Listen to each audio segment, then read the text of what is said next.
Oh, the irony. Holy shit.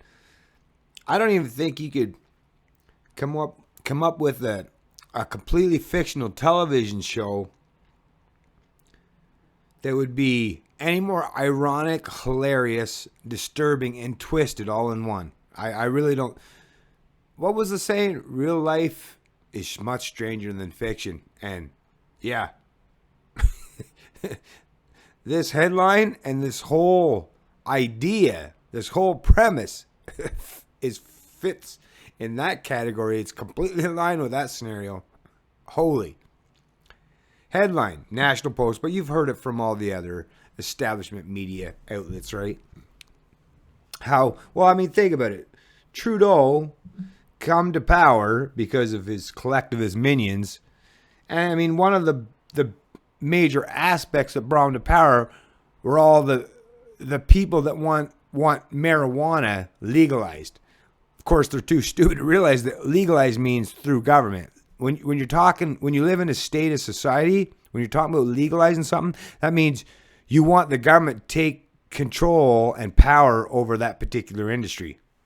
I mean, whether it's cigarettes, alcohol, firearms, or any other aspect the government gets into, well, they fail in every model, but yet the collectivist hordes seem to still want to have their overlords take control of the marijuana industry, because I guess the high quality and low prices that we currently enjoy today, that the cannabis enjoyers that enjoy today, I guess they don't like that. I guess they want more taxation, regulation, monopolization. Like, what the fucking...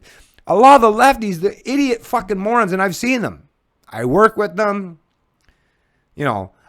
I have conversated with many of these idiots. It's like they're basically saying, I want the prices raised. I want the quality to go down.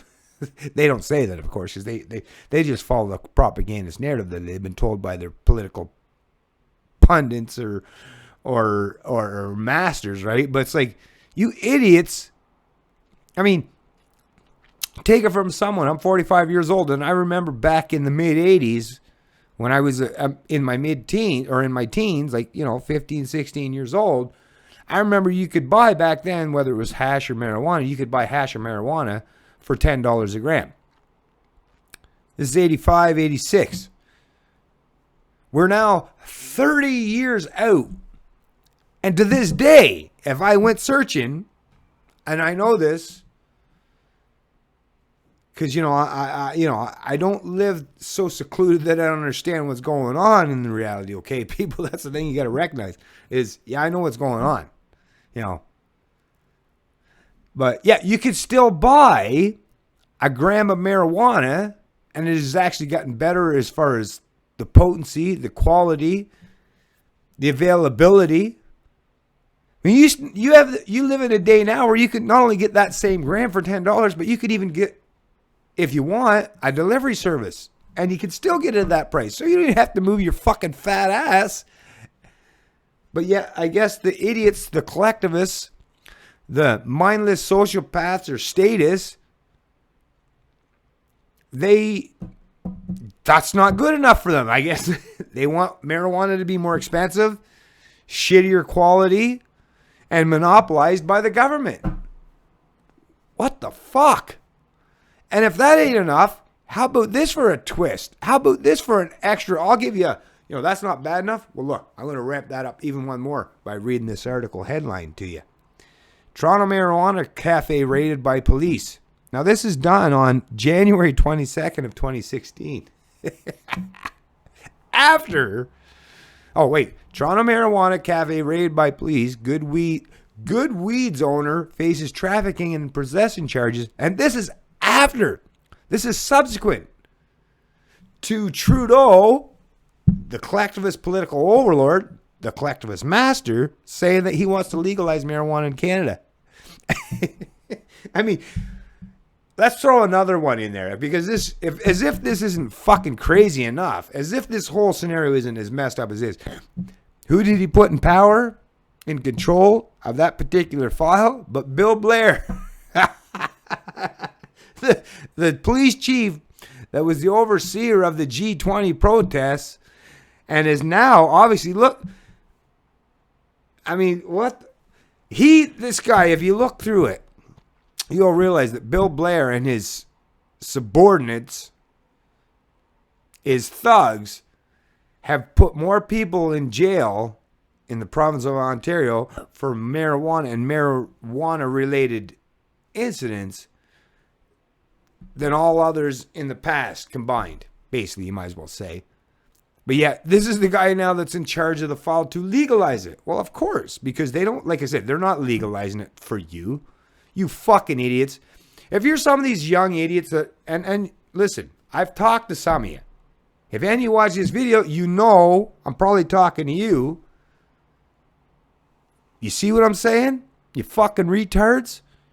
When you choose your collective of masters instead of the market to dictate the price and availability for a product, yeah, don't get too butthurt when you find out that you were stupid for doing so. So now we know, basically from the federal government outward, the collectivist overlords are saying they want to legalize marijuana, but here we are still where this particular owner of Grow Weeds, this, I don't know, outlet, marijuana dispensary downtown Toronto, is having to go through still criminal conviction charges, pressure. Think about what has to happen for that whole scenario to play out. I mean, there's a whole lot of pain, anguish, devastation. Who knows how his family will suffer? Maybe he has children. I don't know, right? But it's all done with the narrative plastered all over headlines of how Canada and the Trudeau government is trying to legalize marijuana. They don't want to legalize it for you. You're still a peasant to them. They still look down at you, man. They're like looking down. He's like, well, we may allow you to smoke some marijuana, but only the kind that we give you, and only if you pay us the dollars, the big bucks, right? And now, of course, at first, there's probably going to be some aspect of it where, because, you can't start off right away charging them ridiculous amounts. I'm sure that once they've all weeded out all the mom and pops, all the regular people that have grown marijuana through all of history. I mean, think about it. If you live in Canada, anywhere, any province, anywhere. I've been East Coast, Central Canada, and I've been out West. I've been everywhere in fucking Canada, you might as well say. And it's not hard to find marijuana. So why people thought that, I guess it's just what they wanted was, well, we don't want to be criminalized. But in reality, all you're doing is saying is, well, I want to give the government power to control and dictate the kind of smoke I get to have. Decriminalization was the true way to go. But you idiots that followed your statist propagandists, well, enjoy that shit while it happens. I can tell you there will be a lot of people, I won't name any names, but there's still going to be a large percentage of Canadians will have nothing to do with these corporate grow-ops. As long as there are still resilient, ambitious individuals willing to take that opportunity, take that chance, there's lots of Canadians that won't fucking go near any of these fucking corporate establishments, these government cronies, these fascists, to buy their particular plant, leisure plant, or medicinal plant of choice. Stay away from buying from the government. Don't give them the power. It's always been illegal in Canada. It still is illegal in Canada to grow marijuana. It's not hard to get it. People are always willing to take that chance. There's strong individuals and entrepreneurs in this country all over the place. Support them. Promote them. Fuck these cronies. Fuck these fascists. Fuck these collectivists. They don't get to control and dictate everything. And it certainly is never going to be in the drug trades. I just thought it was kind of funny, though, that you still have cafes, whether it's in Toronto or out west, rated by the federal government, just like the U.S., although the commander-in-chief, the fascist-in-chief, the collectivist overlord is promoting, oh, but we want you to have freedom to smoke a plant. No, they don't. Now you know the truth. It's Canadian Libertarian. And you know I love liberty.